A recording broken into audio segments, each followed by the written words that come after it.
할렐루야. 하나님께서 우리 성도님들에게 크신 은혜와 위로하심과 사랑과 복 주심으로 함께 하시기를 소원하고 또 축복합니다. 우리 초대교회에 대한 세 번째 말씀입니다. 이제 우리 본문의 말씀을 가지고 초대교회에서 어떤 모습으로 모이고 또 어떤 모습으로 신앙을 그 삶 가운데 나타내고 그렇게 하나님께서 그 교회를 또 기뻐하셨는지 이런 모습을 찾아보시면서 오늘 우리가 또 이 땅에서 이루어가야 할 교회의 원래의 원형적인 모습들을 살펴보고 또 우리가 본받게 되기를 소원합니다. 우리 초대교회가 공적인 예배는 우리가 지금 지키는 주일 이날에 한 번 모였다 말씀을 드렸고, 그리고 이제 각자의 처소나 삶의 터전에서 3명씩 4명씩 이렇게 모여서 함께 기도하고 또 위로와 은혜를 나누었다, 이제 그런 말씀을 드렸습니다. 그래서 우리가 전체로 모이는 예배에서는 뭘 추구할 것인가라고 이야기할 때 하나됨을 추구한다 그랬죠. 같은 방향, 같은 뜻, 같은 목적과 같은 목표를 가지고 나아간다라고 하는 거죠. 우리가 흔히 우리 공동체를 배에 비유하기도 합니다. 그래서 이 선장이 어떤 지휘를 하고 또 그렇게 해서 선장이 어떤 중요한 역할을 해서 앞으로 나간다, 이렇게 우리가 보통 많이 알고 있는데, 그러나 우리가 한 가지 놓치는 것이 뭐냐면 그 배에 타고 있는 모든 사람들은 그 배가 가는 방향과 목적을 알고 있다는 거예요. 선장뿐만 아니라 그 배에 일하는 모든 직원들 또는 그 배를 이용하는 승객들까지도 이 배가 어느 방향, 어느 목적을 향해서 지금 가고 있는가라고 하는 것들을 다 알고 있다라고 하는 것입니다. 그래서 공동체에서 가장 중요한 것은 그 뜻과 그 마음이 하나 된다라고 하는 것입니다. 하나님께서 우리 가운데 성령으로 계속 말씀하시는 것이 너는 하나 되라라고 하는 것이죠. 그런데 그 하나 되는 것이 어디에 있느냐? 하나님께서 우리 가운데 계획하시고 목적하신 그 목적과 방향 가운데 하나 되라. 그리고 하나님의 진리 말씀 안에서 하나 되라 하는 것들이죠. 그래서 우리가 이 전체로 모이는 예배에서는 이 공동체의 하나됨을 위해서 우리가 계속 가는 거죠. 말씀을 듣고 함께 기도하고 함께 찬양하는 가운데 하나님께서 교회를 통해서 또 우리 가정을 통해서 또 우리 삶의 여러 가지 함께하는 직장이나 사업장이나 또 삶의 터전에 있는 우리 함께 생활하는 사람들을 통해서 같은 마음, 같은 뜻, 같은 방향, 같은 목적을 가지게 하시는 것입니다. 그것이 우리가 전체로 모이는 예배의 가장 중요한 목적이에요. 하나님 앞에서 예배드리고 성령께서 우리 마음을 하나 되게 하신다는 것도 똑같은 이야기입니다. 그리고 우리가 그 가운데서 신앙을 만들어가고, 신앙은 만들어가는 거거든요. 그리고 전통을 세우고 관습을 새롭게 하고 우리 생활, 삶 가운데서 살아가는 목표와 지침들을 새롭게 하는 것입니다. 그럼 소그룹은 뭘 하느냐? 주중에 모여서 우리가 내밀하라고 하는 단어를 지난주에 말씀드렸죠. 성육이라고 하는 것입니다. 우리가 주일 공동체 예배를 통해서 받은 하나님의 말씀과 그 은혜들, 이것들이 우리 삶 속에 자리 잡도록 한다는 거예요. 이게 내밀화라고 말씀드릴 수 있습니다. 내 삶 속에 자리를 잡아야 된다. 우리가 아이들이 학교에서 배운 공부를 그것을 제대로 기억하지 못하는 것은 아이들이 머리가 나쁘고 노력을 안 하고 이런 것보다도 복습이라는 걸 안 하기 때문에 그래요. 학교에서 배운 것을 그날 복습하는 어떤 습관만 들이면 그 아이의 학업 성적은 어느 정도 상당한 수준에 올라갈 수 있는데, 우리가 이 복습, 내밀화라는 것이 커지지 않으면 주일날 받은 은혜는 바람같이 사라집니다. 그래서 우리가 이 주중에 한 주 같이 모이든지 아니면 소그룹 아니면 SNS 이런 걸 통해서 받은 은혜들을 상기하고 그것들을 내 삶 속에 이렇게 정착시키는 이런 어떤 일들이 필요한데, 그것이 이제 소그룹 모임이죠.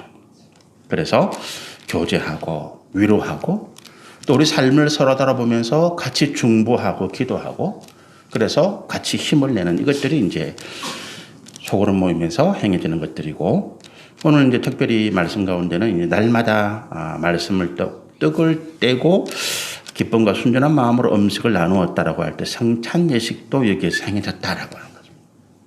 그래서 우리가 이 큰 규모, 우리는 지금 교회가 뭐 숫자가 얼마 안 되니까 한 달에 한 번씩 성찬 예식을 합니다만은 교회 사이즈가 커지게 되면 이 성찬 예식을 전체적으로 사실은 하기 힘들어요. 그래서 성찬 예식도 소그룹 모임을 통해서 같이 하면서 우리가 같이 예수 그리스도의 그 구원의 은혜를 하나 되고 같이 그 구원의 은혜 가운데 마음을 모으는 이런 것들이 이제 소그룹 모임에서 이루어진다라고 하는 것입니다. 그래서 우리 교회가 형식적으로 이제 이런 모습들로 가야 되겠다. 앞으로 상황이 점점 더 어려워진다. 지난주에 참 비관적인 뉴스를 하나 들었어요. 올해 WHO라고 해서 세계 그 보건기구에서 발표한 내용을 보면 이 오미크론을 막을 수가 없다. 막을 수가 없다. 그렇게 해서 어떻게 생각하면 전 세계 인구가 한 번씩은 이 코로나 바이러스에 감염될 가능성이 있다. 한 번씩, 한 사람이 한 번씩은 어떻게 보면 방역을 하고 어떻게 하더라도 그리고 뭐 30억에서 50억 가까이가 전 세계 인구의 절반 가까이가 뭐 올해 이 오미크론 바이러스에 이제 코로나에 감염될 가능성이 크다. 이런 이야기를 해요. 그러니까 이게 전염병이 확산될수록 무슨 문제가 생깁니까? 사람들이 모이는 것을 하지 말라고 하는 거죠. 많이 모이는 거. 그래서 필수적인 어떤 생활 외에는 자주가 모이는 것을 좀 하지 말았으면 좋겠다라고 하는 거잖아요. 근데 교회가 여기에 우리가 반해서 우리는 괜찮아 라고 말할 수도 없고 또 우리가 사회의 어떤 책임과 역할을 감당한다고 할 때 우리 같이 모이는 이런 부분들을 굉장히 조심하고 또 그룹을 나누어서 쪼개어 살 수밖에 없는 그런 상황이다. 앞으로 그런 일들이 더 심해질 것 같은 그런 생각을 하고 있습니다. 어쨌든 우리 교회가 그렇게 수요일날 한번 모이고 오후 예배 때는 성경 공부를 통해서 좀 더 우리 삶에 하나님의 은혜를 깊이 만드는 그런 일들을 하고 주중에 한번 각자 전화를 하시던 아니면 잠깐 모이시던 서로 위로하고 격려하고 그래서 하나님의 은혜를 함께 만드는 일들이 우리 가운데 필요하겠다 그런 생각을 하는 것입니다. 자, 이제 그러면 형식적인 교회의 모습은 그런데 그러면 구체적으로 그 교회가 어떤 일을 하고 어떤 하나님의 역사가 가운데 있느냐라고 하는 것들을 우리가 말씀을 통해서 한번 살펴보시면 좋겠습니다. 40절 한번 보실까요? 이 사도행전 2장의 이 말씀은 이제 어떤 내용이 전제가 있습니까? 이 내용의 전제는 이 말씀의 전제는 오순절 성령의 역사하심이죠. 오순절 날 오순절이라고 하면 이제 우리가 6월절이 지난 다음에 50일째가 오순절입니다. 구약시대 77절이더라고 맥추절이라기도 하고 그런 절기인데 어쨌든 이 날이 이제 유대인들이 지키는 구약 시절에 지켜야 될 3대 명절 중에 하나예요. 명절이라는 것은 이제 우리 개념과는 굉장히 좀 다릅니다. 이 구약 성경에 이 명절, 유월절, 칠칠절, 오순절이죠. 그리고 수장절이라고 하는 이 3대 절기에는 모든 유대인들의 성인 남자들이 여자들도 성전에 모여서 하나님께 예배드리고 제사하고 일주일 동안 그 절기를 축제로 지내는 굉장히 중요한 날이에요.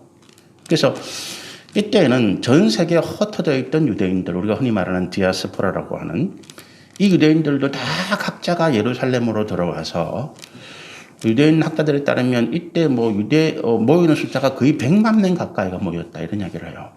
그 예루살렘에. 그리고 일주일 동안 제사를 드리고 하나님께 예배를 드리고 축제로 즐기고 하는 그런 시기니까 엄청난 숫자가 모이는 거죠. 1년에 3번씩. 근데 그 오순절날 성령이 마가의 다락방에서 기도하던 예수님의 제자들에게 임했다는 거죠.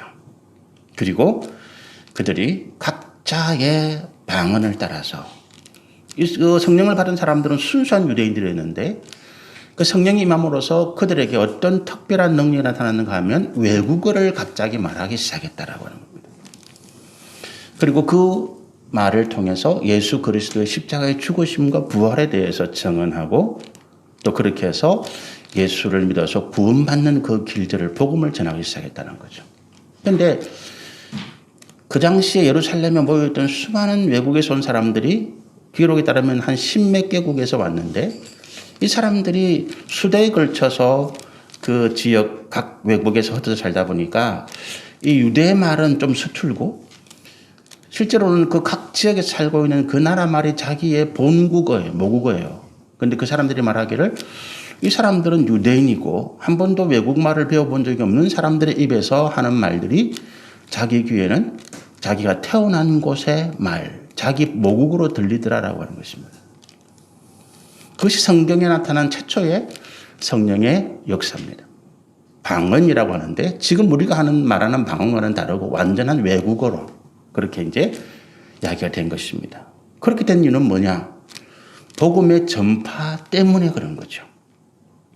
서로 말이 통역이 안 되는 거예요.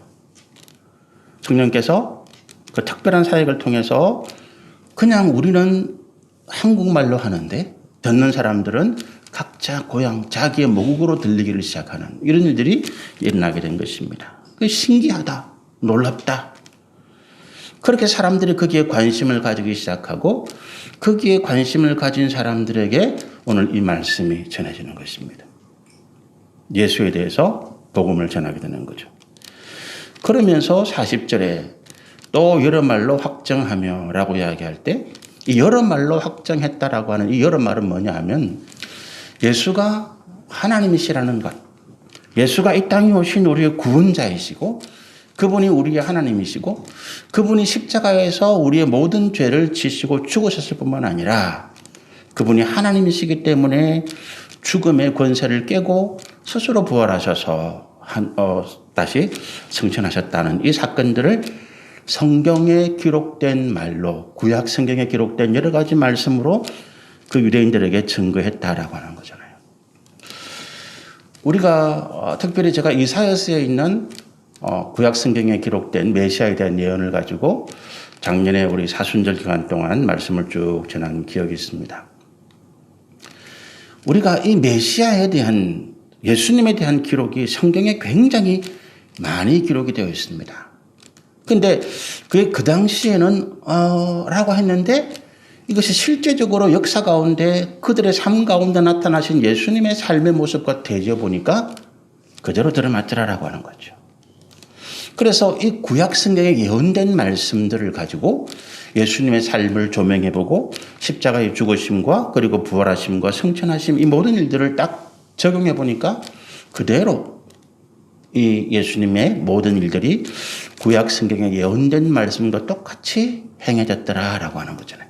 그래서 이 구약 성경의 말씀들, 구약 성경을 믿는, 구약 성경을 하나님 말씀으로 믿는 유대인들에게 있어서 이 성경이 말하는 증거가 어느 무엇보다도 확실한 증거가 되어져서 그 말을 듣는 사람들이 다 그렇다라고 인정할 수밖에 없는 상황이라는 거예요. 그래서 40절에 있는 또 여러 말로 확정하며 권하였다라고 하는 것이 이 말이에요. 유대인들이 그냥 단순히 베드로나 사도 요한이나 예수님의 제자들이 전하는 예수에 대한 이 이야기를 들을 때에 뭐 그런 게 어디 있어? 그럴 수가 있어? 라고 이야기했는데 구약 성경에 예언된 하나님의 말씀을 가지고 하나씩 이렇게 맞추어 가다 보니까 그렇구나. 이분이 하나님께서 우리 조상들, 우리 선자들을 통해서 예언하신 바로 그 구원자로구나 하고 인정할 수밖에 없었고 그리고 예수의 복음에 대해서 복음을 다시 전하고 예수를 믿으라라고 이야기할 때 그들이 믿을 수밖에 없었다라고 하는 것입니다. 그 증거 때문에. 그래서 그날에 3,000명이나 구원받은 자들이 늘어났다라고 하는 거죠. 이 사건입니다. 자, 그래서 40절에 우리가 교회가 뭘 할 것이냐라고 이야기할 때 이 진리의 말씀, 하나님의 진리의 말씀들을 우리가 가지고 있다라고 하는 거잖아요. 구약 성경이 오늘 그 기록된 구약 성경이 언제부터 시작됐습니까? 모세오경이 가장 먼저 기록됐다고 하는데 예수님 전에 한 1200~300년 전에 이 구약 성경이 먼저 기록이 되기 시작하는 거예요. 모세가 기록했을 때도 할 때 BC 1200~300년 정도 됐다고 보면 BC 1200 예수님 당시부터 1200~300년 전에 기록된 이 말씀이 마지막으로 말라기가 기록될 당시가 한 400년 전이라고 보면 800년, 900년, 700년간의 기록된 말씀들이 그대로 보존이 되어 왔다는 거죠. 수많은 전란과 수많은 위협과 또 수많은 이단의 세력들, 우상을 섬기는 사람들이 와서 하나님을 섬기는 자들을 핍박하고 멸하려 했지만 그러나 이 말씀들이 지켜져 왔다라고 하는 거예요. 누구를 통해서? 신실한 하나님의 종들을 통해서 지켜져 왔다라고 하는 거예요. 그래서 교회가 가장 먼저 해야 될 일이 뭐냐 하면 이 진리의 말씀을 가지고 있다는 거예요. 지킨다는 거예요. 우리가 진리의 말씀의 수호자가 아닙니다. 우리가 지키는 게 아니에요. 그러나 우리가 이 말씀을 보존하기 위해서 우리에게 주신 이 하나님의 말씀을 우리가 잃어버리지 아니하고 빼앗기지 아니하고 버리지 아니하고 우리 삶 속에 또 다음 세대에 이어갈 수 있도록 지킨다고 하는 것이 굉장히 중요한 것입니다. 오늘 특히 우리가 이 성경에 대한 이것들이 왜 중요하냐, 이 성경이 왜 가치가 있느냐, 그냥 종이에 인쇄된 글자일 뿐인데 그러나 이것이 하나님의 진리의 말씀이고 이와 같이 이 성경에 기록된 진리의 말씀을 우리가 지키고 보존함으로써 교회가 해야 할 중요한 역할과 사명을 다하고 있다는 것. 그래서 교회는 이 성경을 반포하고 인쇄하고 보급하고 그리고 이것들을 지켜야 할 책임이 우리 가운데 있다라고 하는 거예요. 성경을 보급하는 우리 한국의 기관은 대한성서공회인데 이 대한성서공회는 교회가 연합해서 운영하는 기관들이에요. 어렵고 힘든 상황에서 우리가 하나님의 말씀을 지킨다고 하는 것은 교회가 또 우리 성도들이 해야 할 굉장히 중요한 역할과 사명이다. 왜냐하면 진리의 말씀이 없는 교회는 교회가 아닌 거지요. 교회가 아닌 것입니다. 교회가 교회라고 하는 이유는 어디 있느냐? 하나님의 진리의 말씀이 그 가운데 있기 때문에 그렇다라고 하는 것입니다. 우리가 그 다음에 볼 수 있는 게 뭐냐 하면 40절 하반절에 보면 이러죠. 너희가 이 패역한 세대에서 구원을 받으라. 베드로가 사도 요한이 이 오순절날 이 예루살렘에 찾아온 유대인들에게 한 이야기입니다. 교회가 할 두 번째 이야기가 뭡니까? 복음의 전달자입니다. 2000년 동안 교회가 해온 여러 가지 일 가운데서 지금도 변치 아니하고 앞으로 주님이 오실 때까지 변치 아니할 일이 뭐냐 하면 이 복음의 전달이에요. 복음의 선포입니다.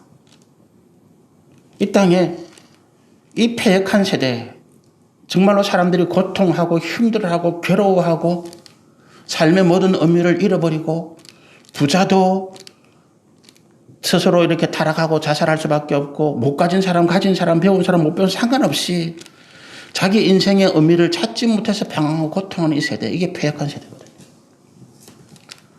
그 세대에서 구원받을 길이 어디 있느냐? 예수 그리스도밖에 없다라고 하는 것입니다. 여러분, 교회가 오늘 이 세상에 메시지를 전달해야 되는데 지난주 또 그 지난주에 말씀한 것처럼 교회 나와서 예수 믿으면 복 받는다, 병 고침 받는다, 사업이 잘 된다, 아들이 뭐 어떻게 된다, 이게 중요한 게 아니라는 거예요. 그렇게 나타납니다. 나타나는데 복음의 가장 깊은 곳에 있는 우리에게 주시는 하나님의 은혜는 뭐냐 하면 이 패역한 세대에서 멸망할 수밖에 없고 그래서 그 가운데서 같이 고통하다가 같이 멸망당할 수밖에 없는 우리 인생에게 구원의 길이 여기 있다라고 얘기하는 것입니다. 구원이 뭘까요? 구원에 대해서는 지난번에 말씀드렸습니다. 그죠? 구원이라고 하는 것은 우리 인생에 있어서 우리가 가야 할 삶의 목적과 방향과 그리고 우리가 가야 할 삶의 어떤 자리를 근본적으로 바꾸어 놓는 것이 구원이다. 간단하게 말하면 이렇습니다. 당신이 지금 고통하고 힘들어하고 괴로워하는 모든 문제를 근원적으로부터 벗어나고 해결할 수 있는 문제. 의사가 우리의 몸의 질병을 고칩니다. 그러나 이 병의 근원은 고치지 못합니다. 세상의 정치가들이, 세상의 어떤 삶의 지도자들이 우리 삶의 어려운 문제들을 해결하기 위해서 애를 쓰고 머리를 쓰고 같이 힘을 모읍니다. 그래서 일정 부분 해결하는 부분들이 있습니다. 그러나 우리 인생의 가장 근원적인 고통의 문제들은 해결하지 못한다는 거예요. 돈을 따라가는 사람들은 그 돈으로 인해서 자기 인생의 여러 가지 부족함과 자기가 필요한 것들을 채워나갑니다. 그러나 그 돈이 자기 인생의 근본적인 문제, 그 근본적인 공허와 허무함을 돈이 메꾸어지지 못하더라는 것입니다. 이 땅의 그리스도인들이 메시지는 이거예요. 사도 바울이 그렇게 고백하잖아요. 나는 풍부에 처할 줄도 알고 나는 빈곤에 처할 줄도 안다. 나는 일체의 비결을 배웠다. 나는 예수 안에서 모든 것을 할 수 있다. 사도 바울이 하는 이야기 그거예요. 이 땅의 어떤 고난, 어려움, 빈곤, 가난, 질병이 내 인생을 무너뜨리지 못한다. 내 안에 있는 기쁨, 내 인생이 살아가는 어떤 인생의 참 목적과 그 가운데 살아가는 기쁨과 감사와 찬양을 빼앗지 못한다. 내게 많은 돈이 있더라도 그 돈이 하나님을 대신하지 못한다. 내 인생의 기쁨을 다른 것으로 대체하지 못한다는 거예요. 돈이 줄 수 없는 기쁨. 그것이 사도 바울이 이야기하는 나는 풍부에 처할 줄도 알고 내가 부자가 되어서 나는 인생의 참된 의미를 빼앗기지 않고 나는 가난하고 빈곤하다고 해서 나는 내 인생의 기쁨을 빼앗기는 사람이 아니다. 나는 예수 안에서 이 모든 것을 이기고 내가 예수 안에서 이 모든 것을 견디고 내가 예수 안에서 이 모든 것을 승리할 수 있는 일체의 비결을 내가 배웠다는 거예요. 부자가 되었기 때문에 그 재물을 지키기 위해서 범죄하고 그 재물 때문에 자기 인생을 망치는 사람이 얼마나 많습니까? 돈이 우리 인생의 목적이 아니라는 거예요. 돈이 복이 아니라는 것입니다. 돈이 구원이 아니라는 거예요. 건강이 어려워졌다가 좋은 약 먹고 수술하고 그래서 건강을 회복했는데 그 회복한 건강을 가지고 더 악한 것에 내 몸을 쓸데없이 낭비하다가 더 큰 어려움에 빠지는 사람들 얼마나 많습니까? 우리가 구원이라고 하는 건 이 문제거든요. 우리 인생이 공허하고 괴로워하고 삶의 의미를 찾지 못해서 여기저기 방황하고 그래서 서로가 망할 수밖에 없는 이런 상황에서 우리 인생을 근본적인 기쁨과 우리 인생의 참된 목적 가운데 내가 내 인생을 환희와 감사와 찬양으로 살아갈 수 있는 어떤 상황에서도 넘어지지 않는 은혜, 그것이 구원이라고 하는 거죠. 그걸 오늘 내가 너희에게 이야기하겠다라고 하는 것입니다. 예수 그리스도라고 하는 거예요. 예수 그리스도만이 우리 인생에 이와 같은 참된 기쁨과 감사와 우리가 살아갈 수 있는 인생의 목적을 새롭게 만들어줄 뿐만 아니라 우리를 절대로 어떤 위협과 환난과 어려움 가운데 넘어지지 않는 진리 가운데 우리를 세우시더라. 그거를 경험한 사람들이 자기 인생을 하나님 앞에 내어놓는 것입니다. 재물을 내어놓는 게 아니고 내 시간, 내가 가지고 있는 건강, 내 인생이 어떤 것이 아니라 내 인생이 하나님 것입니다. 내가 하나님 안에 있어야 내가 살겠습니다라고.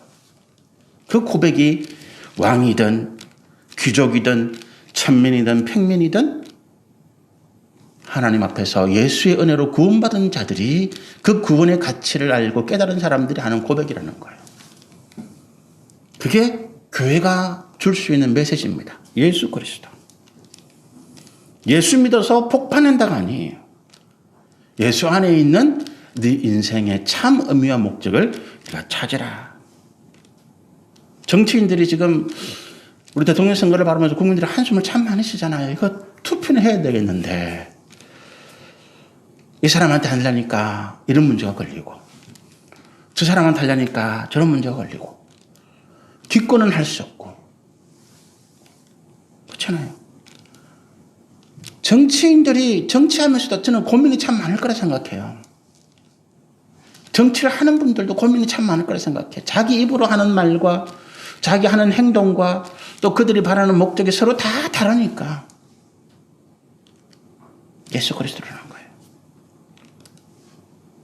우리가 대통령을 잘 뽑아서 이 나라 민족이 잘 될 것이다. 저는 그렇게 믿지 않습니다. 그러나 그중에 가장 어쨌든 정직하고 진실하고 성실한 후보를 뽑아야 되긴 되겠는데 그러나 그런 후보를 뽑았다 해서 그 사람이 그렇게 뽑은 대통령이 정치인이 우리 삶을 바꿔주지는 못할 것이다 라고 하는 거죠. 결국 우리 삶을 바꿔놓는 사람은 누굽니까?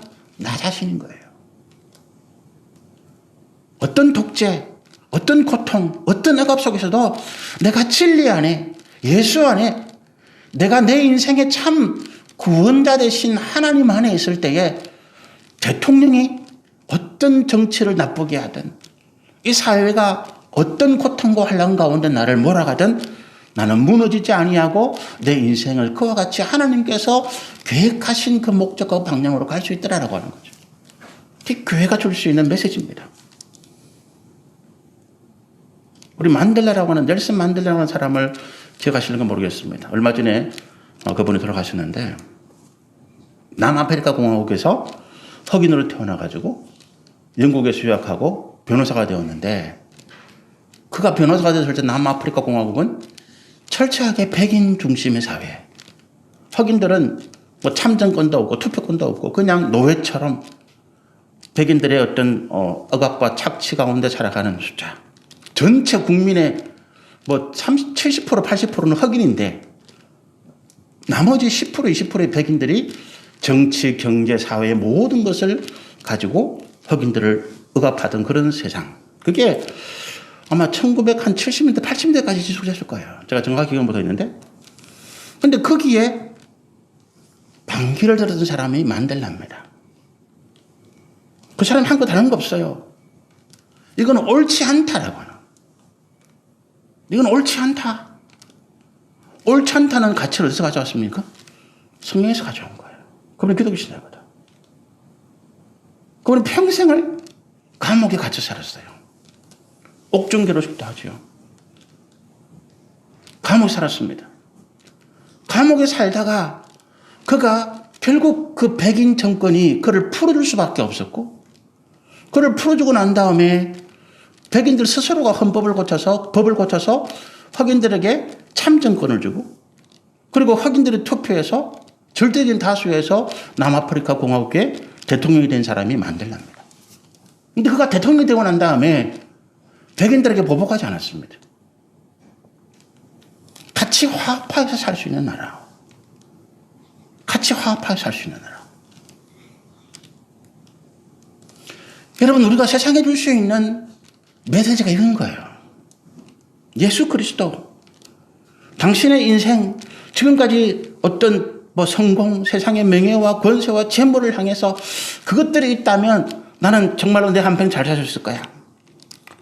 제가 얼마 전에 TV를 보는데 그 고부간의 갈등을 다루는 프로그램이더라고요. 그게 우리가 아는 유명한 탤런트 분이 나오셔가지고 자기는 돈이 없으면 너무너무 불안하다는 거예요. 그래서 며느리가 돈을 쓰는 거에 대해서 너무너무 자기는 막 화가 나고 그래서 고부간의 갈등이 막 일어나는데 왜 그분이 그런 생각을 했느냐. 나는 젊을 때 돈을 벌면서 나는 노후에 내가 돈이 없어서 비참한 모습을 살고 싶지 않다. 그래서 좀 흔히 말하는 아주 부유하고 할 수 있는 그런 노년을 꿈꾸었다는 그게 로망이었다는 거예요. 그런데 그분이 이제 나에게 연세가 있다 보니까 지금 현역에서 활동을 못 하는데 어쨌든 현역으로 활동할 때 모아놓던 돈이 만약에 10개가 있다면 이 며느리가 들어가가지고 자꾸 돈을 쓰다 보니까 이게 자꾸 줄어든다는 거예요. 줄어들다 보니까 자기 마음이 불안해지는 거지. 그분이 기독교인이에요. 여러분 우리가 돈이 내 통장에서 돈이 줄어들어가면서 그래서 내 풍요로운 노년이 불안해지고 염려가 되어져서 이 돈을 쓰는 며느리가 밉다. 그게 교회가 주는 메시지가 아니라고 하는 거예요. 하나님 주신 메시지는 뭐라고요? 돈이 있든 없든 상관없다는 거예요. 우리 인생이 돈 때문에 좌우되는 인생이 아니더라는 거예요. 건강이 있으면 좋겠지만 없어도 그것이 우리 인생을 무너뜨리게 할 수 없다는 거죠. 나는 진리 안에서 하나님 주시는 그 믿음의 삶을 살아갈 때 나는 세상에서 당당하고 나는 세상에서 어떤 것도 나를 무너뜨릴 수 없고 내 안에는 참 기쁨과 행복을 빼앗아갈 수가 없다.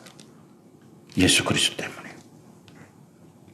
그것이 교회가 가져야 할 가치다는 거죠. 세상인들의 믿음의 모습이죠. 41절 42절 보시면 이렇습니다. 그 말을 받은 사람들, 이 메시지를 들은 사람들이 세례를 받고 그날의 신도의 수가 3천에 더했다. 그러면서 42절에 그들이 사도의 가르침을 받아 서로 교제하고 떡을 떼며 오로지 기도하기를 힘썼다라고 하는 것입니다. 여러분 우리가 이 41절에 신도의 수가 3천에 더했다. 여기에 가치를 두지 마세요. 우리가 자꾸 숫자의 가치를 두면 뭐 베드로가 한번 설교하니까 3,000명, 그다음에 5,000명 회개하는데 나는 뭐 그런 게 없나? 뭐 이런 그건 아니. 그게 숫자에 가치를 두지 마시고 오늘 하나님께서 그와 같이 교회가 해야 할 일을 하기를 원하신다는 거죠. 3,000명이 모이든 뭐 10명이 모이든 안 해도 뭐 사도 바울이 복음 전할 때 한 명도 안 믿는 경우도 있고 뭐 그건 상관없다는 거죠. 근데 그 다음에 41절이죠. 그들이 사도의 가르침을 받아 서로 교제하고 떡을 떼며 오로지 기도하기를 힘쓰니라. 자, 어쨌든 교회가 모여졌습니다. 교회가 모이면 뭘 한다고요? 우리 공동체가 모여서 뭘 한다고요? 하나됨을 위해서 애를 쓰고 하나님 말씀 안에서 신앙을 세워가고 그리고 거룩한 전통과 관습을 만들기 위해서 애를 쓰고 새롭게 우리가 생활 속에서 어떤 과거와 다른 삶의 지침들을 내 삶 속에 가지기 위해서 애를 쓰는 이런 것들이죠. 그게 42일입니다. 그들이 모여서 떡을 떼고 함께 기도하고 뭐 때문에 그렇겠습니까? 하나님 나도 이런 베드로처럼 한번 기도할 때마다 3,000명이 회개하고 돌아오는 그런 놀라운 능력을 주십시오. 그게 기도 제목이 아니라는 거지. 베드로가 그런 기도를 했겠어요? 저는 그런 기도를 했다고 보지 않아요.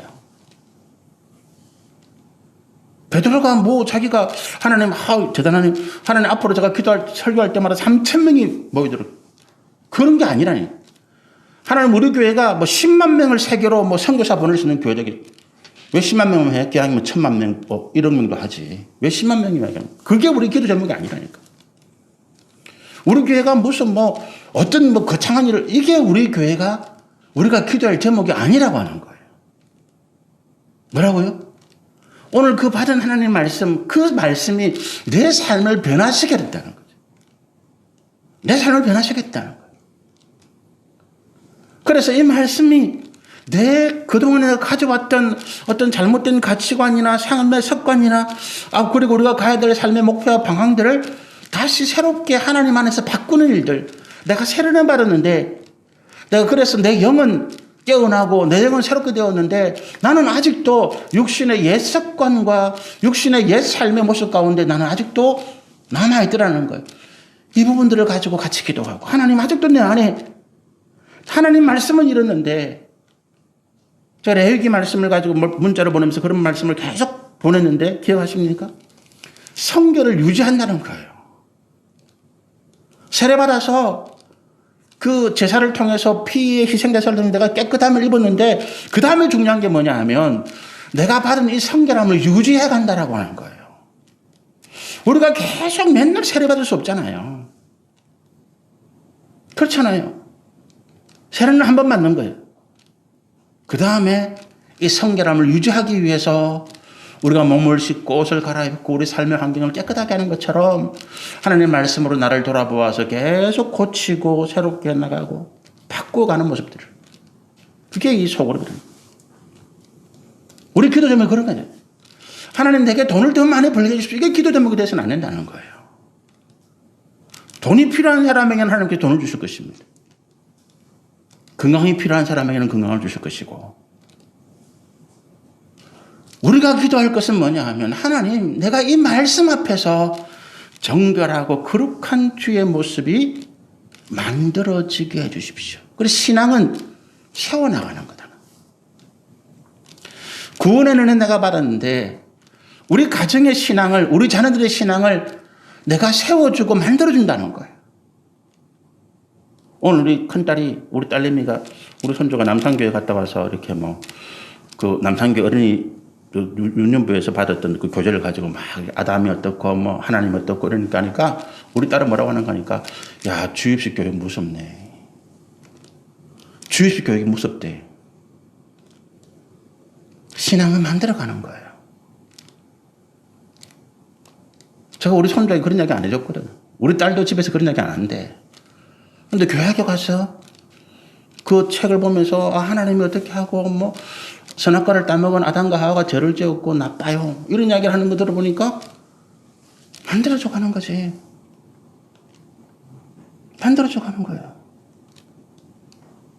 하나님의 말씀을 통해서 내가 예수를 믿어서 내 영은 구원받았는데 내 육신의 삶은 신앙이 아닌 거야. 여러분, 왜 성도들이, 교인들이 세상에서 욕먹는 줄 아세요? 예수 믿는데 욕심이 더 많아. 세상의 사람들은 자기가 열심히 노력하고 뭐 어쨌든 그런 게 있잖아요. 그런데 우리는 노력하면서 뭐가 하나 무기가 더 있어요? 하나님께 기도하는 게 하나 더 있거든. 이게 우리 무기라는 거지. 기도하고 열심히 노력하니까 나는 남들보다 더 잘 될 거야. 이게 우리의 신앙이 아니라는 거지. 남들보다 더 잘 돼가지고 뭘 어떻게 하겠다는 건데. 지금 우리 정치인들이 저는 참 괴로울 거다라고 하는 게 그 이야기예요. 대통령이 된 다음에 뭐 하겠다는 건데. 그렇잖아요. 대통령이 되어서 우리 정당이 계속 정권을 잡고 그동안 나하고 어려웠던 고생했던 사람들에게 한 자리씩 주고 그래서 우리가 가지고 있는 어떤 뭐 지역이나 이런 사람들 뭐 이걸 계속 유지해 가자. 그런 사람들은 저는 정치에서는 안 된다고 보거든요. 그건 정치인이 아니지. 그건 협작꾼이지. 그죠? 협작꾼이지요. 정치인이라면 그 정권은 수단이 되어야 되죠.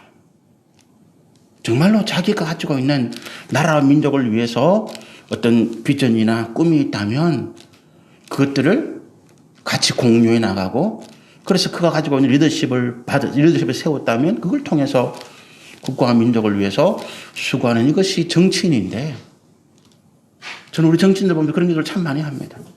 여든 야든 상관없이. 우리 그리스도인들이 그렇다는 거예요. 하나님 내게 돈을 많이 벌게 해주십시오. 그 돈을 가지고 뭘 할 건데? 뭘 할 거예요? 누가복음에 예수님께서 굉장히 비극적인 비유를 하나 말씀하시잖아요.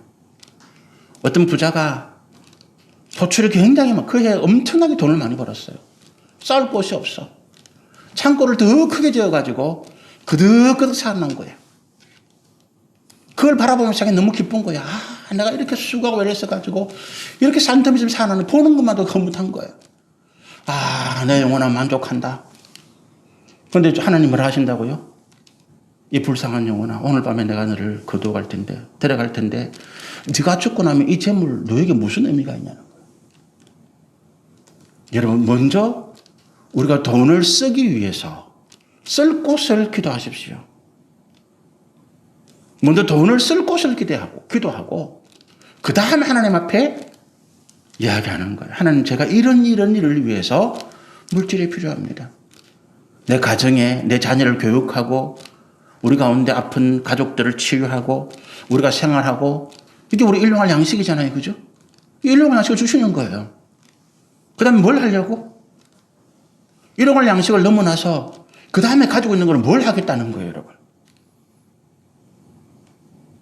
사업을 하시는 분들은 그 사업이 내가 사업을 더 많이 벌려서 돈을 더 많이 벌겠다는 것이 아니고 최소한도 내가 이 어려운 시대에 주변에는 이 직업이 없고 삶의 어려움 가운데 있는 사람들 내가 고용해서 그 사람들의 삶을 함께 하고 싶습니다. 하나님. 그래도 그런 이유는 신앙이라는 거지. 그렇잖아요.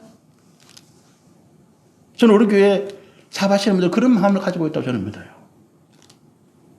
내가 이 사람들 같이 고용해서 같이 이 어려운 시기를 함께 이겨나가고 싶습니다. 하나님.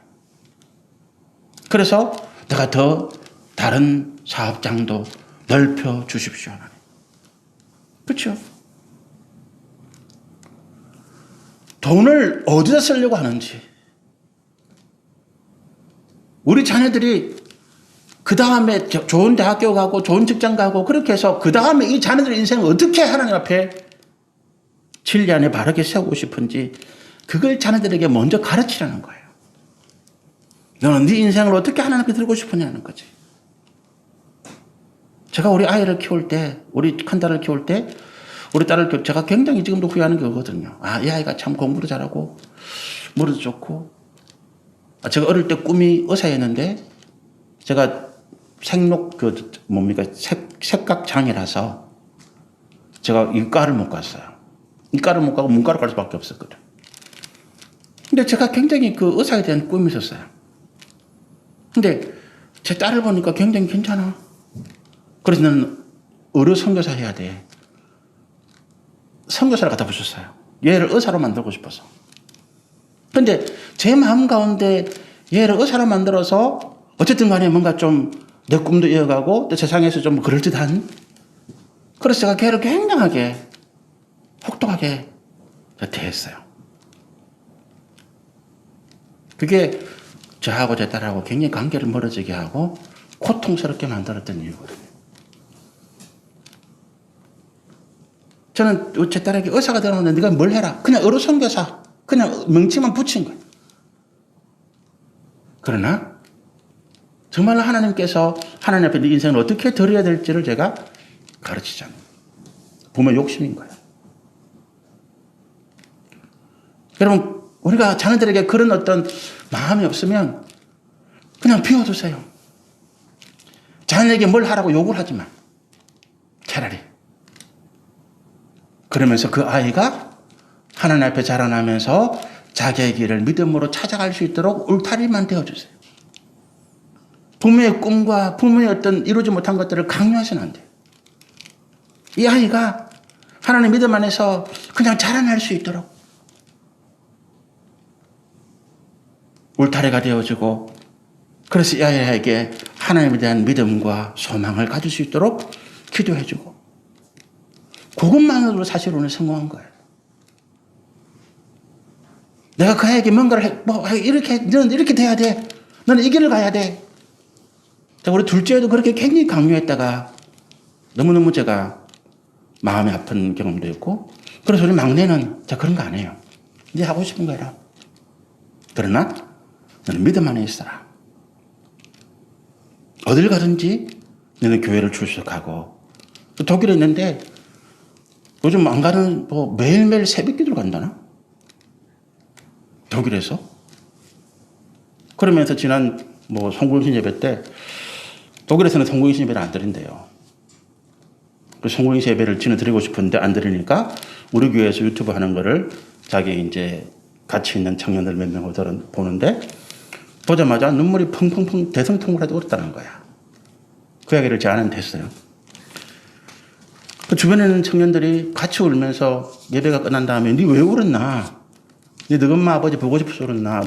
너가 아버지 설교하니까 예배 인도하니까 그거 보고 울었나? 근데 그 아이가 그렇게 안 했다는 거지. 그게 아니고 지는 한국에 있으면서 아버지 밑에서 신앙생활을 하고 늘 우리 교회만 있었으니까 아버지가 너무 편한 거죠. 한 번도 자기가 지 마음으로 하나님 앞에 참된 예배를 드린 경험이 없더라는 거예요.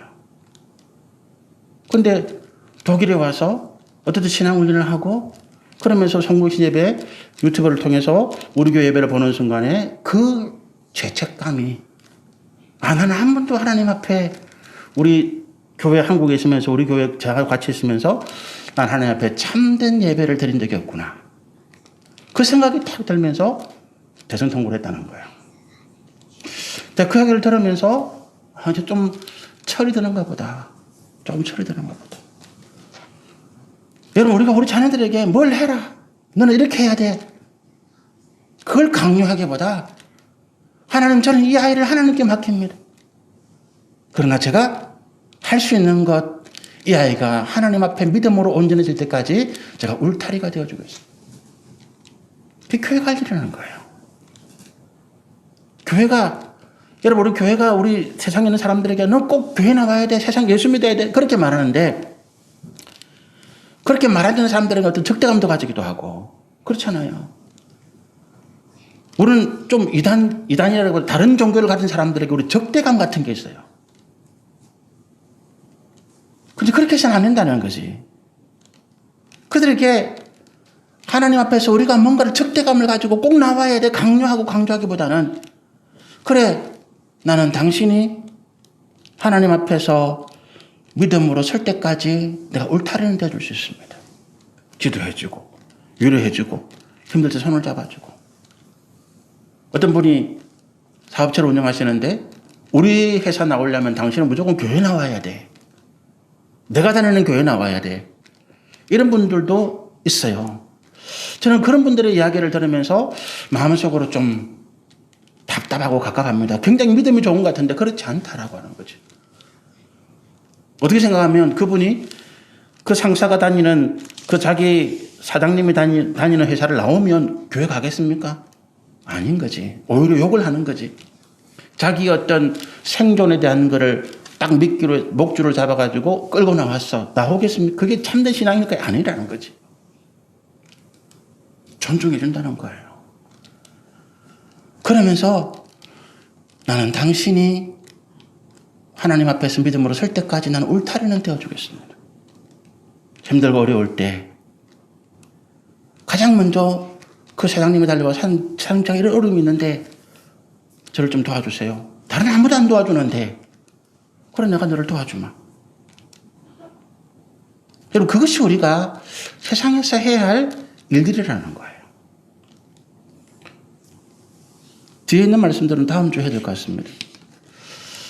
여러분 제가 이런 이야기를 하면 다른 분들은 좀 이상하게 생각해요. 다른 목사님들이.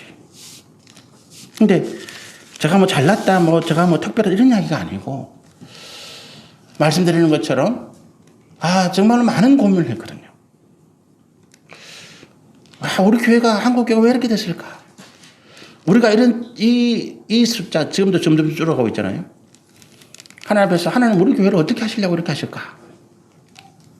근데 제가 하나님께 받은 은혜와 결론은 그거예요. 이거는 중요하지 않다. 이거는 중요하지 않다. 우리가 하나님 앞에서 받은 교회의 사명과 또 해야 할 믿음의 일들을 감당하는 것이 더 중요하다. 더 중요하다. 자, 우리 성도들 오늘 좀 긴 시간 말씀을 드렸지만 우리 삶 속에서 그거예요. 우리가 오늘 42절에 우리가 떡을 떼고 교제하고 말씀을 받아서 서로 기도하기를 힘쓰는 이유는 다른 데 있는 게 아니에요. 내가 이 말씀 예수를 믿어서 구원받은 이 구원의 은혜 그런데 내 삶은 안 바뀌었더라는 거예요. 그거를 위해서 애를 쓰고 말씀을 보고 그 말씀 속에서 길을 찾고 말씀을 통해서 내 부족한 부분을 채워나가고 기도하면서 하나님께서 성령으로 나를 붙잡아 주시기를 애를 쓰는 이것들. 이것이 교회가 성도가 해야 될 일이다라고 하는 것입니다. 우리 안에서 43절부터는 세상 속에서 해야 될 일입니다. 40절과 41절, 42절은 우리가 교회가 내부적으로 해야 될 일들이었고 43절부터는 세상 속에서 해야 될 일들인데 다음 주에 계속해서 이 말씀을 함께 나누시면 좋겠습니다. 우리 한번 기도하겠습니다.